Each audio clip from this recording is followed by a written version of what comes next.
आपण संसदेबद्दल माहिती घेत आहोत. संसद ही संविधानाच्या अनुच्छेद क्रमांक 79 ते 122 मध्ये विशद केलेली आहे.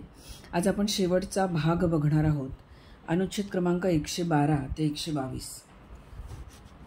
अनुच्छेद क्रमांक 112 मध्ये वार्षिक वित्तीय विवरणपत्र या संबंधात माहिती दिलेली आहे. काय सांगतो हा अनुच्छेद? तर राष्ट्रपती प्रत्येक वित्तीय वर्षाबाबत भारत सरकारची त्या वर्षापुरतीची जे अंदाजित जमा आणि खर्च यांचं जे विवरण आहे त्याला वार्षिक वित्तीय विवरणपत्र म्हणून ते संसदेच्या दोन्ही सभागृहांमध्ये ठेवण्याची व्यवस्था करतील. त्याचबरोबर वार्षिक वित्तीय विवरणपत्र जे आहे ते दिलेल्या खर्चाच्या अंदाजपत्रकांमध्ये भारताच्या एकत्रित निधीवर भारित असलेला जो खर्च आहे तो म्हणून या संविधानाने वर्णिलेला खर्च भागवण्याकरता आवश्यक असलेल्या रकमा आणि जो खर्च भारताच्या एकत्रित निधीतून करायचा असेल असे प्रस्तावित केलं जाईल असा अन्य खर्च भागवण्याकरता आवश्यक असलेल्या रकमा या दोन्ही रकमा वेगवेगळ्या दाखवण्यात येतील आणि महसुली लेखावरील खर्च अन्य खर्चाहून वेगळा दाखवण्यात येईल.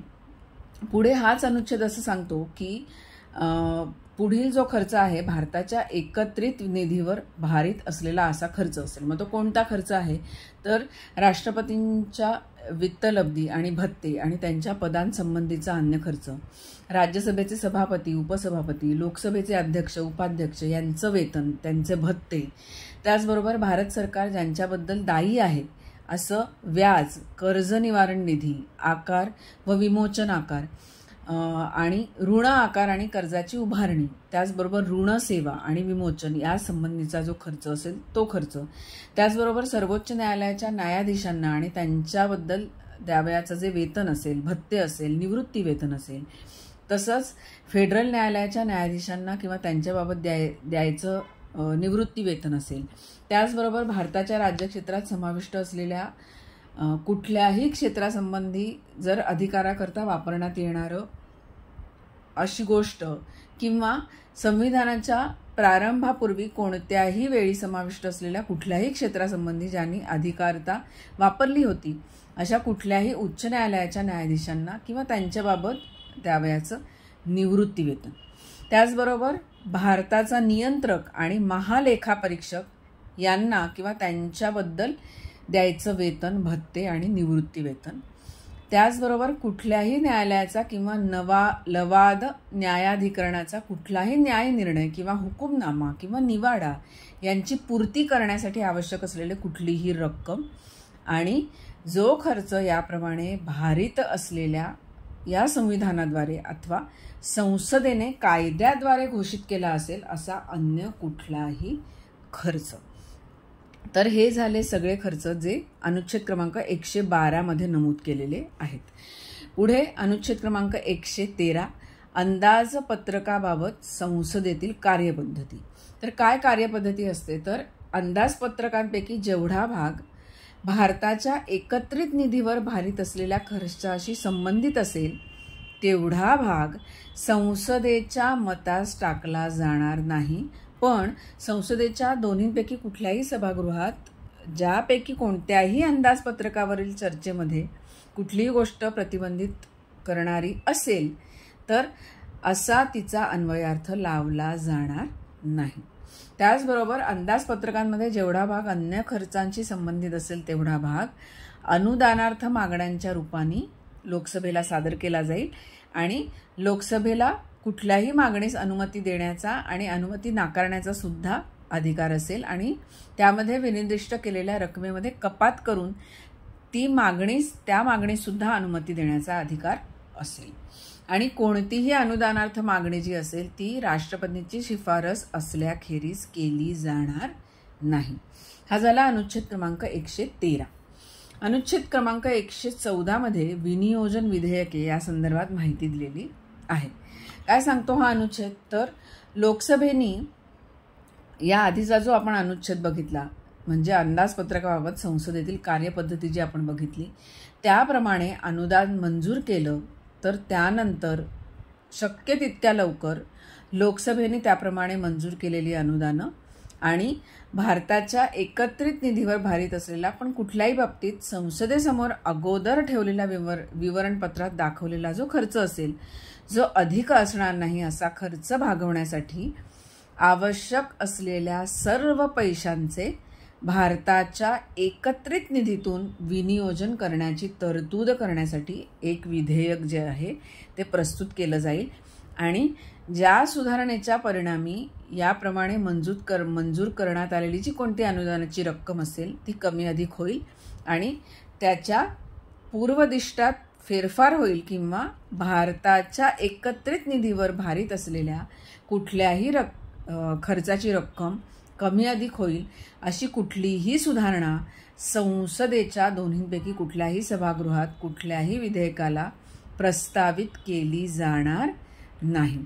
त्याचबरोबर या खंडाद्वारे एखादी सुधारणा जर अग्राह्य आहे किंवा त्या संबंधात अध्यक्षस्थानी असणाऱ्या जी व्यक्ती असेल तिचा निर्णय अंतिम असेल. आणि या पुढचे जे अनुच्छेद आहेत, अनुच्छेद क्रमांक 115 आणि 116 यांच्या तरतुदींना अधीन राहून या अनुच्छेदाच्या तरतुदींच्या अनुसार पारित झालेल्या जे कायद्याचे विनियोजन केल्याखेरीज भारताच्या एकत्रित निधीतून कुठलाही पैसा काढला जाणार नाही. हा झाला अनुच्छेद क्रमांक 114. पुढे अनुच्छेद क्रमांक 115 पूरक अतिरिक्त किंवा अधिक अनुदाने. तर काय सांगतो हा अनुच्छेद?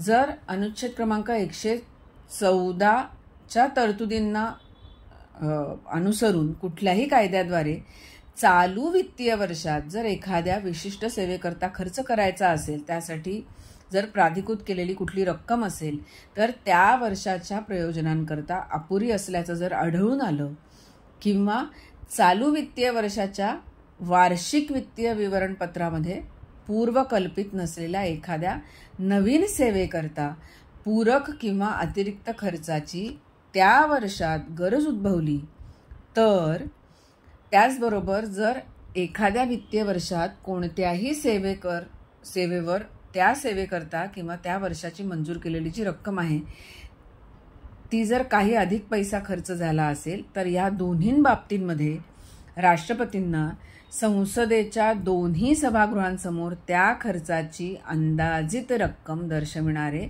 दुसरे विवरणपत्र ठेवण्याची व्यवस्था राष्ट्रपती करतील किंवा अशा अधिक रकमेची जर मागणी आली तर लोकसभेपुढे सादर करण्याची व्यवस्था सुद्धा राष्ट्रपती करतील. त्याचबरोबर अनुच्छेद क्रमांक 112, 113 आणि 114 यांमध्ये ज्या तरतुदी दिलेल्या आहेत त्याप्रमाणे वार्षिक वित्तीय विवरणपत्र आणि त्यात नमूद केलेला जो खर्च असेल किंवा अनुदान असेल, मागणी असेल तर किंवा अनुदान भागवण्याकरता जर भारताच्या एकत्रित निधीच्या पैशांचं विनियोजन प्राधिकृत करण्यासाठी जर एखादी कायदा प्रभावित करायचा असेल तर तशाच त्या उपरोक्त असं कुठलंही विवरणपत्र खर्च किंवा मागणी यांच्या संदर्भात आणि असा खर्च आणि मागणीच्या बाबतीत अनुदान भागवण्याकरता भारताच्या एकत्रित निधीतून पैशांचं विनियोजन प्राधिकृत करण्यासाठी करायच्या कुठल्याही कायद्याच्या संबंधातही प्रभावित असतील. काय प्रभावित असतील तर अनुच्छेद क्रमांक 112, 113 आणि 114 यांमध्ये दिलेल्या तरतुदी. हा झाला अनुच्छेद क्रमांक 115. पुढे अनुच्छेद क्रमांक 116 लेखा अनुदाने, प्रत्यया अनुदाने आणि अपवादात्मक अनुदाने. काय सांगतो हा अनुच्छेद तर या प्रकरणाच्या पूर्वागामी तरतुदींमध्ये काहीही असलं तरी सुद्धा लोकसभेला कुठल्याही वित्तीय वर्षाच्या एखाद्या भागासाठी अंदाजलेला जो खर्च असेल त्याबाबतच्या कोणत्याही अनुदानावरील मतदानाकरता अनुच्छेद क्रमांक 113 मध्ये जी प्रक्रिया दिलेली आहे ती प्रक्रिया पूर्ण करून त्या खर्चाच्या संबंधात अनुच्छेद क्रमांक 114 मध्ये ज्या तरतुदी दिल्या आहेत त्यानुसार कायदा पारित होईपर्यंत असं कुठलंही अनुदान आगाऊ देण्याचा आणि त्याचबरोबर भारताच्या साधन संपत्तीतून पुरी करावयाची एखादी जर मागणी असेल तर त्या सेवेचा व्याप किंवा तिचे अनिश्चित स्वरूप यामुळे वार्षिक वित्तीय विवरणपत्रात साधारणतः दिल्या जाणाऱ्या तपशिलांसह नमूद करता जर येत नसेल तर अशा वेळेस अशी अनपेक्षित मागणी पूर्ण करण्याकरता जे अनुदान द्यायचं असेल त्या संदर्भात आणि त्याचबरोबर जी कुठलं वित्तीय वर्ष चालू असेल त्या सेवेचा भाग होत नाहीये असं जर अपवादात्मक अनुदान द्यायचं असेल तर अशा वेळेस कोणाला अधिकार असेल तर लोकसभेला अधिकार असेल आणि ज्या प्रयोजनांकरता उक्त अनुदाने म्हणजे वर नमूद केलेली अनुदानं दिली असतील त्याकरता भारताच्या एकत्रित निधीतून पैसे काढणं कायद्याद्वारे प्राधिकृत करण्याचा संसदेला अधिकार असेल. आणि त्याचबरोबर अनुच्छेद क्रमांक 113 आणि 114 मध्ये ज्या तरतुदी दिलेल्या आहेत त्या जशा त्या वार्षिक वित्तीय विवरणपत्रात नमूद केलेल्या कुठल्याही खर्चासंबंधी अनुदान देण्याचा आणि असा खर्च भागवण्याकरता भारताच्या एकत्रित निधीतून पैशांचं विनियोजन प्राधिकृत करण्यासाठी करायच्या ज्या कायद्यासंबंधातील प्रभावी तरतुदी असतील अशाच तरतुदी कुठलंही अनुदान देण्याच्या आणि खंडाद्वारे करायच्या कुठल्याही कायद्याच्या संबंधात सुद्धा त्या तरतुदी प्रभावी असतील. हा झाला अनुच्छेद क्रमांक 116. पुढे अनुच्छेद क्रमांक 117 वित्तीय विधेयकांसंबंधी विशेष तरतुदी. काय सांगतो हा अनुच्छेद तर आधीचे जे अनुच्छेद आहेत अनुच्छेद क्रमांक 110 त्यामध्ये ज्या तरतुदी दिलेल्या आहेत किंवा कुठल्याही बाबी दिलेल्या आहेत त्या बाबींकरता तरतूद करणारं जर विधेयक असेल किंवा सुधारणा असेल तर अशा वेळेस राष्ट्रपतींनी शिफारस किंवा राष्ट्रपतींची शिफारस असल्याखेरीज अशी तरतूद किंवा असं विधेयक प्रस्तुत केलं जाणार नाही किंवा मांडलं जाणार नाही आणि अशी तरतूद करणारं विधेयक राज्यसभेत प्रस्तुत केलं जाणार नाही. हे आपण आधीच्या अनुच्छेदांमध्ये सुद्धा बघितलं होतं की जेव्हा धनविधेयक प्रस्तुत करायचं असेल त्या संदर्भात अनुच्छेद क्रमांक 117 मध्ये सुद्धा सांगितलं आहे. पण कुठल्याही करात जर कपात करायची असेल किंवा तो कर रद्द करायचा असेल आणि त्या संबंधात जर तरतूद करणारी एखादी सुधारणा मांडायची असेल तर या खंडाद्वारे कोणत्याही शिफारशींची आवश्यकता असणार नाही. त्याचबरोबर जर एखादं विधेयक किंवा सुधारणा दंड किंवा अन्य द्रव्यशास्त्री जर बसवायची असेल अथवा लायसन्स फी घ्यायची असेल किंवा दिलेल्या सेवेबद्दलची फी आकारायची असेल त्याची मागणी असेल किंवा भरणा असेल त्याकरता तरतूद जर करायची असेल तर केवळ एवढ्याच कारणाने किंवा कुठल्याही स्थानिक प्राधिकरणाने किंवा निकायाने स्थानिक प्रयोजनांकरता कुठलाही जर कर बसवायचा असेल रद्द करायचा असेल किंवा माफ करायचा असेल किंवा त्यामध्ये फेरफार करायचा असेल किंवा त्याचं विनियमन करायचं असेल तर अशा करता तरतूद करणं केवळ एवढ्याच कारणाने ती पूर्वोक्तांपैकी कुठल्याही बाबतीत तरतूद करत असल्याचं मानलं जाणार नाही. आणि जे विधेयक अधिनियमित केल्यास किंवा अंमलात आणल्यास भारताच्या एकत्रित निधीतून खर्च करावा लागेल ते विधेयक संसदेच्या दोन्हींपैकी कुठल्याही सभागृहाकडून विचारात घेण्यासाठी राष्ट्रपतींनी त्या सभागृहाला शिफारस केलेली असल्याशिवाय असं विधेयक पारित केलं जाणार नाही. हा झाला अनुच्छेद क्रमांक 117. आता अनुच्छेद क्रमांक 118 पासून सर्वसाधारण कार्यपद्धती काय असते त्याबाबत माहिती दिलेली आहे. अनुच्छेद क्रमांक 118 कार्यपद्धतीचे नियम. तर कार्यपद्धतीचे नियम काय आहेत तर संसदेच्या प्रत्येक सभागृहास या संविधानाच्या तरतुदींना अधीन राहून आपली कार्यपद्धती आणि कामकाज चालवणं त्यांचं विनियमन करणं याकरता नियम करता येतील.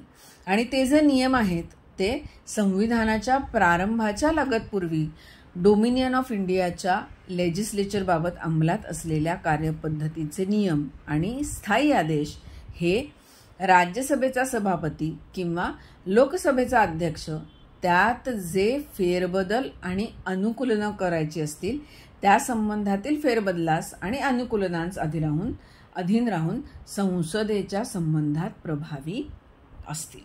त्याचबरोबर राष्ट्रपतींना राज्यसभेचा सभापती आणि लोकसभेचा अध्यक्ष यांच्याशी विचारविनिमय केल्यानंतर दोन्ही सभागृहांच्या संयुक्त बैठकी आणि त्यांच्यामधील परस्पर संपर्क याबाबतच्या ज्या कार्यपद्धती आहेत त्या संबंधात सुद्धा नियम करता येतील. कोणाला?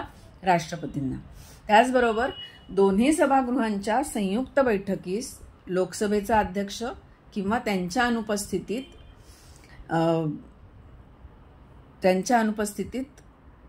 खंड 3 जो आत्ता आपण बघितला त्याच्या अन्वये जी कार्यपद्धती दिलेली आहे त्याच्या नियमांद्वारे निर्धारित केली जाईल अशी व्यक्ती अध्यक्षस्थानी असेल.